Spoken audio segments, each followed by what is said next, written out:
Okay, so welcome back. Thank you to everyone who's been so supportive, giving me those words of encouragement, asking questions, and just really being supportive of this podcast.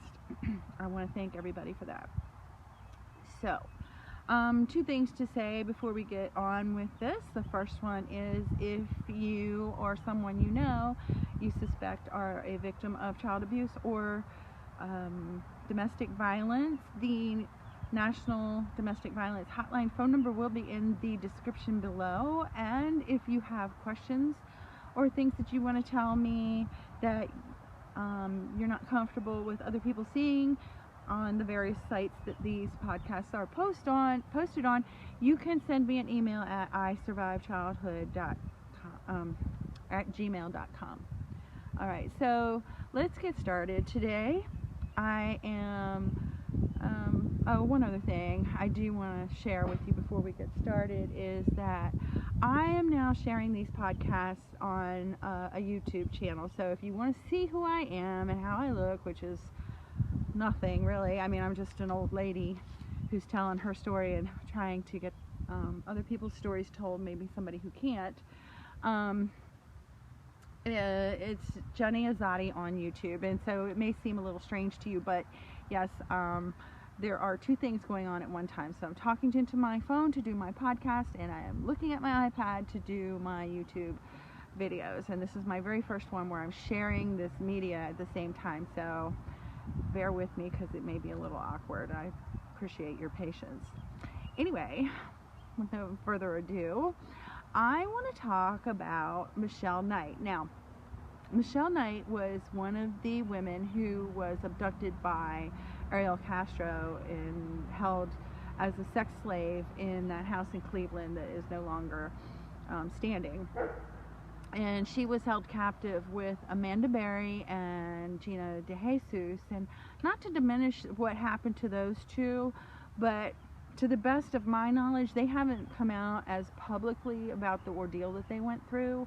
But Michelle has done several things. She's being very vocal about her life, not just during her captivity, but also before, and how she's become a thriving survivor and actually an advocate. And that's what I wanted to talk about. So way back, even before I did my podcast, I had actually listened to her book.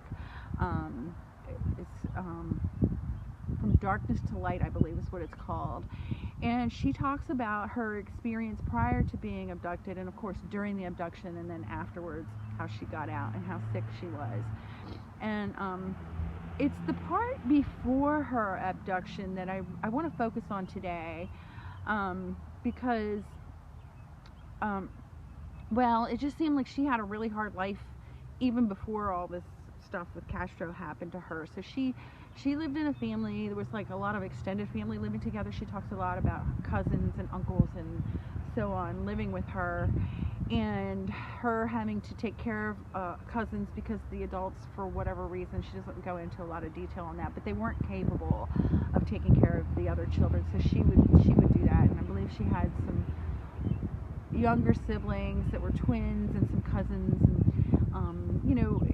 she describes her living situation as just being very crowded with all these different people sharing the household, and not even necessarily having a place to sleep or having to share the bed with more than just one other person sometimes, or she would just lay down in a spot that she found, wherever she could get comfortable for the night, things like that. And other things that she described were apparently their stove wasn't working at one time, and they would use the radiator or a space heater to heat hot dogs, and I think she said it took like 4 hours to cook a hot dog on the space heater or on the radiator. And same thing with like a can of ravioli, that she was trying to make something hot for the younger children to eat, and she would set the can on the radiator to get it hot, or the space heater, I'm not sure which it was. But that was, and she's a child while this is going on. She's just a child. So they moved a lot. They didn't stay in one place. They were living in really bad housing situations, And because of the disruptions in her family life, she wasn't going to school very often. And so I believe she was 12 years old and she was still in the 5th grade. So she was a lot older. You know, there's a big difference between 10 and 12, especially for a girl. You know, so she was probably already going through puberty where the rest of her classmates really hadn't gotten there yet. And she didn't have good resources for her personal hygiene. So, you know, she was getting picked on at school. She wasn't there a lot. Her grades suffered. She was wearing, you know, secondhand clothes that probably weren't clean. She did talk about her own personal hygiene not being what she would have liked it to be, and that she probably had a smell, and the kids would call her nasty names about that. So she was being bullied. You know, her home life wasn't stable, which, you know what, right there, that's something I want to pause and talk about. You know, a lot of times when we see people that look like they don't fit in with the rest of us, so they're living a little bit differently in a way that, you know, maybe would be uncomfortable for most of us, it might be uncomfortable for that person too. And, you know, I know we're talking about bullying, and it's not really part of, well, I don't know. To me, it kind of stems off of what you learn at home. So, you know, if you see somebody who's unfortunate and maybe they don't smell good, or they're not dressed as nicely, or, you know, they might look like it's been a while since they've had a bath, you know, there might be a reason for it. The things that people go through, we need to be a little bit more compassionate, because you don't always know what's going on behind closed doors. Okay, I just wanted to throw that out there. And we want to teach our children the same thing. You know, try to be compassionate to others, because they may be going through something really hard that you're not aware of. Okay, just to be a more compassionate society. But anyway, you know, she was failing in school, but she did really well in her art class. She liked to draw and those kind of things. So after a while, just a man, I don't know what the relationship to her was. They said a man that was living in her house, I don't know if it was a family member or just a loafer or what, was living in the house. He began to take advantage of her, and I believe she was about, I think she was about 10 or so, you know, and 10 or 12, something like that. I don't know. It was pre-puberty, I know that. He started molesting her, and she had mentioned something that she was not aware of, whether or not she had started to menstruate, because she was bleeding all the time because of this abuse that she had. Which, by the way, Michelle is a tiny little thing. If you ever get to see videos of her or see her on TV or anything like that, because she does make TV appearances on occasion, she is tiny, like child size. I'm not exactly sure how tall she is, and I'm not a very tall person, but I can tell by the videos that I've seen of her, she's considerably shorter than I am, and I'm considered short, okay, by normal standards. So anyway, she's a little person. She's not a midget, but she's a little person. So eventually, she had gotten pregnant. She had a little boy, and she named him Joey. And her little boy ended up in the foster care system because, from what I got from what she was saying, her father accidentally broke the baby's leg, and so he ended up in foster care. Probably they came to find out how this child at this age broke a leg and saw that the living circumstances were not good. So she was trying to do everything that she could to get her child back. She's like 18 years old, 18, maybe 19 at this point. And she was going to some kind of a meeting with whatever they call Child Protective Services where she lived. She was trying to get there, and of course she didn't have a car, you know, she was trying to take a bus and so on and so forth, and she got a little bit lost.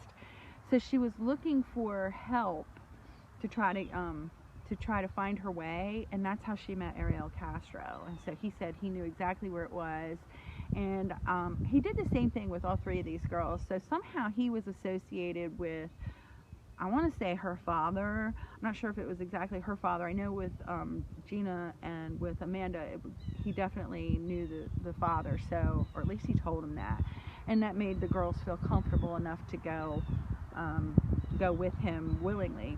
And he also lied to Michelle and said that he had to go to the house to pick up his daughter, and that he had to check on these puppies, and asked her, that's how he got her in the house. He asked her if she wanted to see the puppies, and she was thinking, yeah, you know, a puppy would be great for Joey, which I don't know, that might not have been a great idea if you haven't gotten your kid back yet, get the dog later. But anyway, she went in to the house to see the puppies and realized that the daughter wasn't there and there were no puppies. And from that point forward, she was held captive for about 11 years.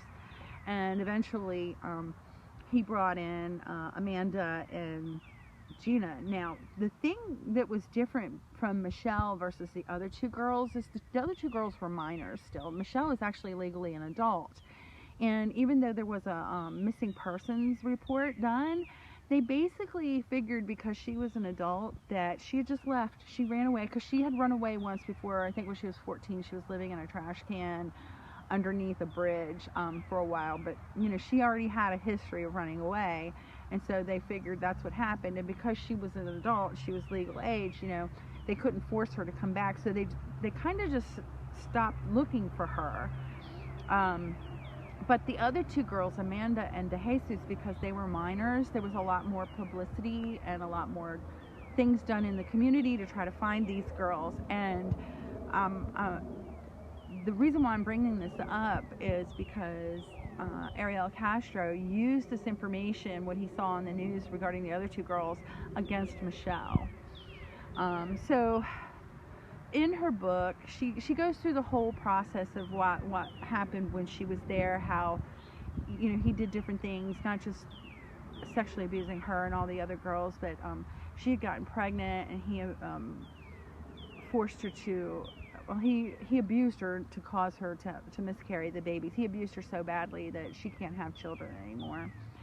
And then, how when Amanda got pregnant, for whatever reason, he wanted to keep Amanda's baby, and Michelle had to help Amanda deliver the child. And she goes on to tell about when Amanda was the person who actually escaped the house. She escaped the house and ran to a neighbor and told them who she was, and asked them to call the police. And that's how it was discovered that these three people were living in that house and that they were being used as sex slaves, and they were rescued, and so on and so forth with the story about Ariel, because I don't want to give him too much more attention than really what he needs as far as my telling of this part of the story is concerned. So when Michelle was rescued, they thought she was going to die. She was so badly abused and so malnourished and just so sick from all of her years of being in captivity that she went to the hospital, and they thought she was going to die from her mistreatment. But she didn't. She's alive.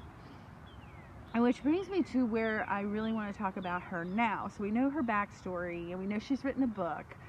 Things that she's done since then. So Michelle went to, this just shows her courage and her strength that this woman has. And so she went to the hearing and she gave the victim impact speech. And she stood up and faced him. And she I've listened to Michelle, and I've read her book. It was in her words, and I've seen interviews with her, and she said that they thought she was mentally handicapped, and I don't think she is. I really don't. When you listen to her and you listen to her reasoning, her language pattern is very simple. She talks just like a regular person. She uses a simple language. She doesn't have, I don't want to say she doesn't have, but she doesn't use a flashy or extensive vocabulary like some people might, like I do on occasion. She talks just like a regular person that you would meet in the grocery store if you didn't know who she was. She just sounds like a normal person. I don't think she's mentally handicapped at all. I think she was deprived of an opportunity, is what I think, because she has, and I'm sure she's been through therapy. I hope she has. If she's not, then she's touched by God, let me tell you, because her mental outlook is so strong and so healthy. Like she said to Castro, you are not going to define me. What you did to me is not going to define my life. She believes in herself. She believes in her own strength, which I don't think she got that kind of nurturing at home. And that's one of the messages that she wants to give out to other people, is to believe in yourself. And she just really used what little bit of resources she had throughout her life to try to solve problems. And so she wrote the book, and she does do some public speaking here and there. She went to the day that they destroyed the house. She was there and released some balloons. And she also has partnered with a coffee company. I can't remember the name of the company, but they use her artwork, and they are supporting one of her. Now, see, this is what happens when you get old. You forget things. One of her organizations. So basically, she's an advocate for abused women, children, and trafficked people. That's what she's doing, and I think that with her, because her whole life has been inclusive. You know, she was at least neglected. She was sexually abused definitely as a child, but she was at least neglected by her parents. I don't know if she was totally abused by them or not. She didn't really go into that part of it. Probably, I'm thinking, but she was definitely neglected. She was sexually abused before she ever went into captivity with Ariel Castro. And then the weird thing is, and this is why I kind of want to put this in this grouping, even though I hope this doesn't offend anybody, because I don't mean for it to be that way. But these three women, even though they were there against their will, kind of formed, I'm reluctant to say family, but they did form their own little unit.